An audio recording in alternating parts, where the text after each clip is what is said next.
হজম হবে, এর আগে যদি ডাইজেস্ট করার চেষ্টা করেন তাহলে আপনার বদ হজম হবে। কথা কি বুঝছেন কিনা? আমরা আগে ডাইজেস্ট কিনা মোটামুটি এক ফাইল খাইলেই যথেষ্ট, শরীর স্বাস্থ্য ভালো একটা কিনা নেই বাজার থেকে। এরপরে পুরি হয় না মনে থাকে না, এটা করে না ওইটা করে না, দূরও আমি ছাত্রই ভালো না, আমার বিসিএস হবে না। বুঝলেন না?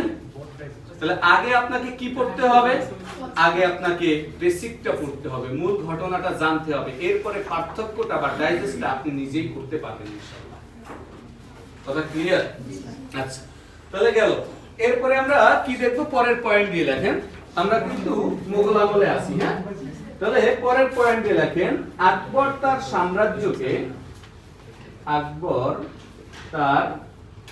সাম্রাজ্যকে 9টি প্রদেশে বিভক্ত করেন।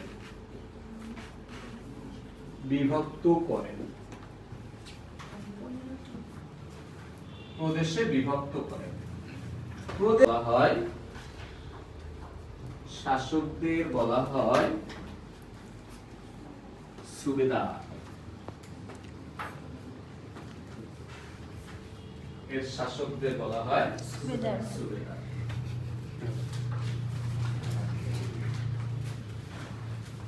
লেখা শেষ। তাহলে এখন আমরা কোন শাসন করব বলেন তো? এই সুবেদার শাসন। তাহলে এবার শিরোনাম করেন সুবেদারি শাসন।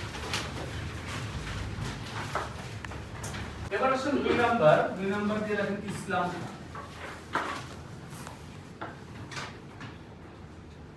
ইসলাম মারা যান 1605 সালে। এরপরে তার পুত্র জাহাঙ্গীর ক্ষমতায় আসেন।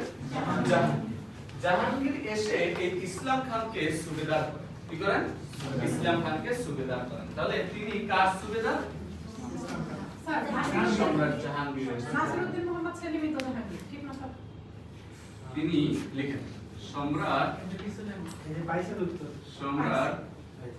জাহাঙ্গীরের সুবেদার। না আমি কেন ওই স্যার ভুলে গেল ভাই।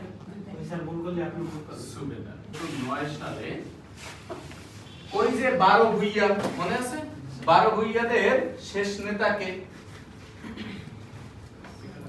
মুসা খান, ঈসা খান আর মুসা খান সালে মুসা খানকে পরাজিত করে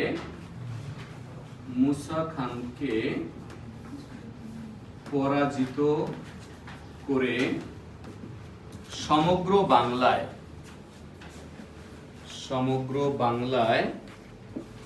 মুঘল শাসন প্রতিষ্ঠা করেন। সমগ্র বাংলায় মুঘল শাসন প্রতিষ্ঠা করেন।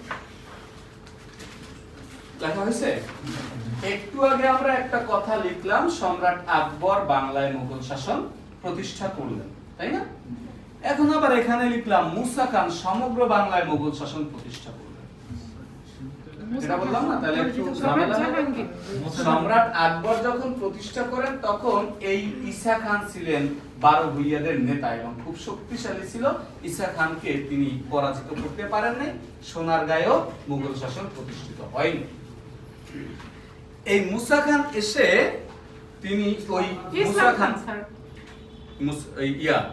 ইসলাম খান এসে ওই 12 ভুইয়াদের যিনি নেতা মুসা খানকে পরাজিত করে সোনারগাঁটাও মুঘলদের দখলে নিয়ে নিল। ক্লিয়ার? তাহলে সমগ্র বাংলায় হয়ে গেল। তাহলে প্রশ্ন আসতে পারে, কার শাসন আমলে সমগ্র বাংলায় মুঘল শাসন প্রতিষ্ঠিত হয়? না, সম্রাট জাহাঙ্গীর। পদ্মা সেতু কে তৈরি করেছেন? শেখ হাসিনা, মাননীয় প্রধানমন্ত্রী শেখ হাসিনা। তিনি কি একদিনও গিয়ে কাজ করছেন? হ্যাঁ, কাজ করছেন মিস্ত্রিরা। তাহলে নাম হয়েছে কার? যিনি শাসন আমলে, হ্যাঁ, তার সময় হয়েছে, তিনিই করেছেন, সবকিছু তিনিই করেছেন। তিনি উদ্যোগ না নিলে মিস্ত্রিরা কাজ করতে পারত না। কথা বুঝছেন কিনা? ওকে, পরের পয়েন্ট। 1610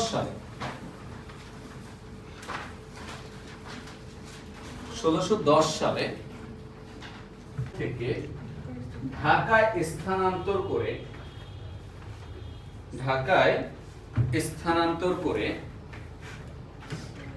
১৬১০ সালে রাজধানী রাজমহল থেকে ঢাকায় স্থানান্তর করে ঢাকার নামকরণ করেন জাহাঙ্গীরনগর। ঢাকার নামকরণ করেন জাহাঙ্গীরনগর। ঢাকার নামকরণ করেন জাহাঙ্গীরনগর। কে করছে? ইসলাম খান। ইসলাম খান করেছেন, নামকরণটা ইসলাম খান করেছেন। তবে কার আমলে? ওকে, পরের পয়েন্টে লেখেন তাকে ঢাকা শহরের গোড়াপত্তনকারী বলা হয়। তাকে ঢাকা শহরের গোড়াপত্তনকারী বলা হয়।